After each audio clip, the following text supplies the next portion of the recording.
Les informations d'ici et d'ailleurs sur Radio La Frontière. C'est parti pour tout de suite.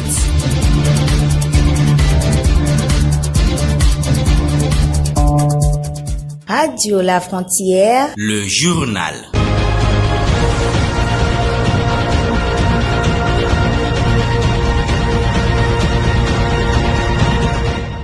N'est pas coutume, on démarre l'actualité par émotion et colère, sentiments suscités par la mort de Naël, un adolescent tué à Nanterre ce mardi 27 juin 2023. Plus de détails dans cette édition.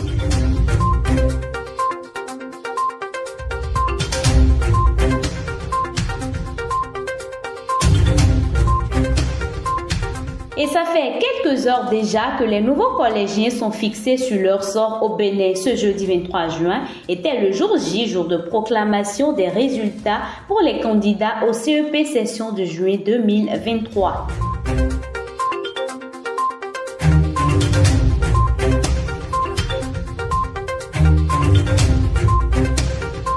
C'est tout pour les titres. Installez-vous, on passe au développement.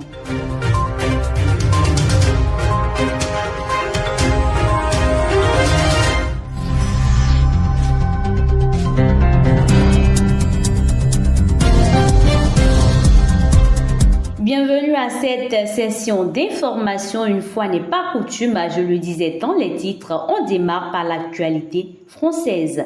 Un automobiliste de 17 ans a été tué ce mardi à Nanterre par un policier armé après un refus d'obtempérer du mineur. La victime au nom de Naël est décédée peu de temps après avoir été atteinte, malgré l'intervention du SAMU qui lui a prodigué un massage cardiaque sur place. Selon les premiers éléments de l'enquête rapportés par les sources policières, c'est entre 8h et 8h30 que le conducteur du véhicule, une Mercedes AMG, qui a été louée, a commis plusieurs infractions au code de la route.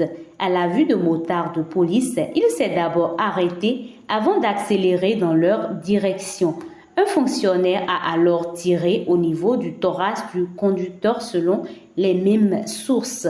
Les tensions restent vives au lendemain de la mort de Naël, le jeune de 17 ans tué mardi lors d'un contrôle de police en banlieue parisienne. Plusieurs personnalités ont exprimé leurs vives émotions après la mort de Naël. Les autorités appellent donc au calme et craignent un embrasement après les émeutes qui ont éclaté dans la nuit de mardi à mercredi dans plusieurs villes de France. On fait le point avec Douglas Agbo. Face à cette situation, l'attaquant français Kylian Mbappé affirme « J'ai mal à ma France », une situation inacceptable. Toutes mes pensées vont pour la famille et les proches de Naël, ce petit ange parti beaucoup trop tôt. Le premier des Français n'a pas aussi tardé à réagir. Il affirme sur son compte Twitter qu'il partage l'émotion et la peine de la famille et des proches du jeune Naël, tout en exprimant toute sa solidarité.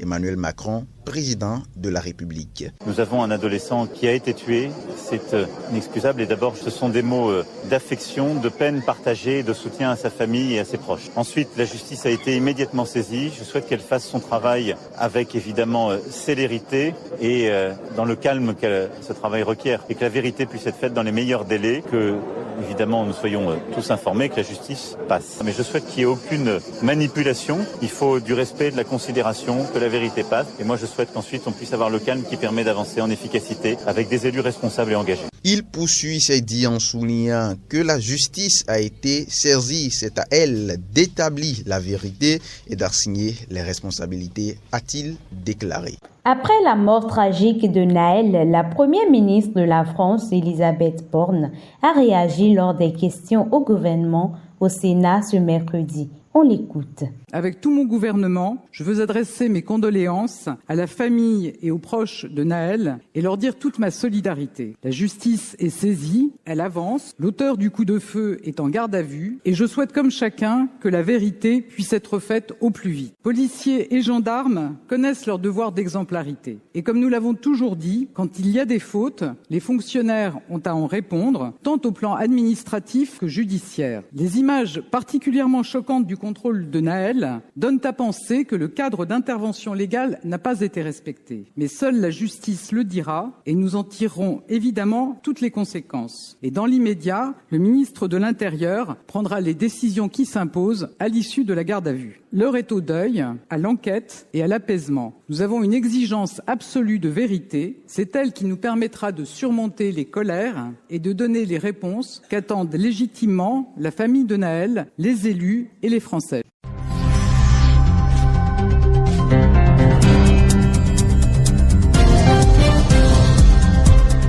D'Europe, on passe en Afrique. En bref, le Gabon a finalement validé le 26 août comme la date des élections présidentielles, législatives et locales. Le Conseil des ministres, convoqué ce 26 juin par le président Ali Bongo, a tranché sur l'organisation des scrutins présidentiels, législatifs et locaux le 26 août prochain. Pourtant, juste si le gouvernement privilégiait celle du 2 septembre par crainte de retard. Autre information en bref et au reste, au Bénin cette fois, 81,29% est le taux d'admissibilité des candidats à l'examen du certificat d'études primaires CEP, session de juin 2023. La délibération a eu lieu à la direction des examens et concours à Porto Novo ce jeudi. Après la délibération, les candidats pourront consulter leurs résultats via la plateforme e-résultats.bg ou se rendre dans leur centre de composition d'air ce vendredi. Et toujours en bref, 3 élèves ont trouvé la mort dans un accident de circulation à Kandy. Les jeunes apprenants ont été percutés par un véhicule dans la journée du mercredi 28 juin. Un conducteur de véhicule aurait mal stationné au bord de la route nationale inter-État, créant des problèmes pour le dépassement des autres véhicules. Le corps des élèves confié aux parents pour inhumation.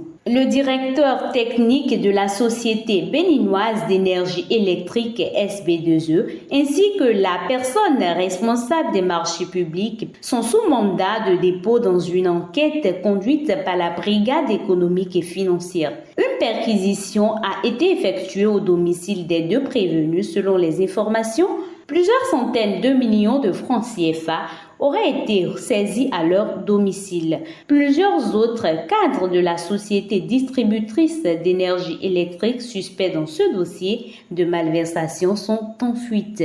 Et puis un fait divers pour clore ce point d'actualité. Fanta Sangaré, la femme qui disait prier sur l'eau, est envoyée en prison après son arrestation par la police la semaine dernière dans une banlieue de Conakry. La femme qui prétend prier sur l'eau est maintenant détenue en prison. Selon Africa Guinéen, elle a été placée en détention provisoire le 23 juin dernier. Fanta Sangaré est accusée d'avoir escroqué ses victimes pour plusieurs milliards de francs guinéens. Elle était au centre de l'attention sur les réseaux sociaux en apparaissant sur un tapis de prière en pleine mer. Cette exposition médiatique a rapidement attiré l'attention de ses présumées victimes et après vérification, elles ont réalisé qu'il s'agissait bien de la personne qui les avait escroquées.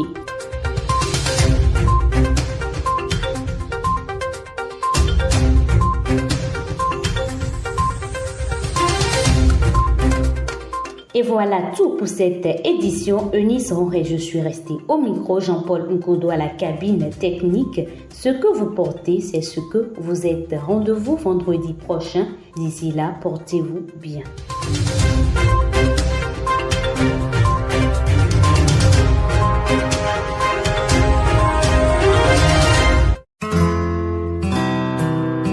Tout de suite, l'espace publicitaire sur votre radio. Vous êtes une institution financière, un fournisseur de services, un service de collecte de fonds ou un commerce en ligne. Vous avez une plateforme web ou mobile et recherchez une solution d'encaissement simple et sécurisée par Mobile Money ou carte bancaire. Kakia Pay est la solution qu'il vous faut. Avec Kakia Pay, faites-vous payer à distance à travers une seule interface partout dans le monde et augmentez vos revenus. Récupérez à tout moment les montants collectés, quelle que soit leur origine. Configurez votre fréquence de reversement selon vos préférences et recevez le montant collecté en un clic sur votre compte bancaire ou votre compte Mobile Money. Suivez vos transactions sur votre tableau de bord, simplifiez le suivi de votre trésorerie en exportant vos données d'encaissement sous forme de rapport au format Excel. Ne perdez plus un seul instant. Créez un compte Kakia Pay gratuitement et commencez à recevoir des paiements dès aujourd'hui. Kakia Pay, la solution de paiement qui augmente votre chiffre d'affaires. Communiqué radio-télé diffusé. Travaux de rétablissement du trafic sur l'axe Djougou-Ndali.